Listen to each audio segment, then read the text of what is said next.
નમસ્કાર કલમયુદ્ધ સમાચારની સાથે હું છું આપની સાથે પાયલ બામભણિયા। તો જોઈએ આજના મહત્વના સમાચારમાં। લખતર એવી ઓઝા સંસ્કાર વિદ્યાલયમાં તાલુકા કક્ષાના યુવા ઉત્સવ કાર્યક્રમનું આયોજન કરવામાં આવ્યું। તાલુકા કક્ષાના યુવા ઉત્સવ કાર્યક્રમમાં લખતર તાલુકાની શાળા કોલેજના વિદ્યાર્થીઓએ જુદી જુદી હરીફાઈમાં ભાગ લીધો।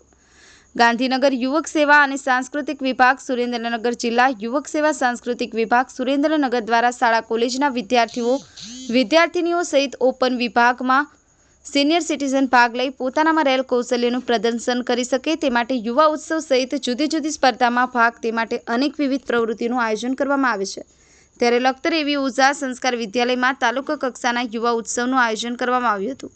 આજે લખતર તાલુકાની શાળા અને કોલેજના વિદ્યાર્થીઓ દ્વારા એકપાત્રીય અભિનય, વક્તૃત્વ સ્પર્ધા, ચિત્ર સ્પર્ધા, સર્જનાત્મક પ્રવૃત્તિ, લોકવાર્તા, લોકગીત, સમૂહગીત, લગ્નગીત જેવી સ્પર્ધામાં ભાગ લીધો હતો। તાલુકા કક્ષાના યુવા ઉત્સવ સ્પર્ધામાં ભાગ લેનાર ટીમ અને ભાગ લેનાર હરીફ પ્રથમ નંબર મેળવશે તેઓ જિલ્લા કક્ષાએ ભાગ લેવા જશે અને આજના કાર્યક્રમ લખતર બીએડ કોલેજના અધ્યાપક પ્રકાશભાઈ, તાલુકાની સ્કૂલના પ્રિન્સિપાલ, સ્કૂલના ટ્રસ્ટી સહિત મોટી સંખ્યામાં હરીફાઈમાં ભાગ લેનાર હરીફ વિદ્યાર્થીઓ વિદ્યાર્થીનીઓ ઉપસ્થિત રહ્યા હતા। વિજય જોશી, કલમયુદ્ધ સમાચાર, લખતર।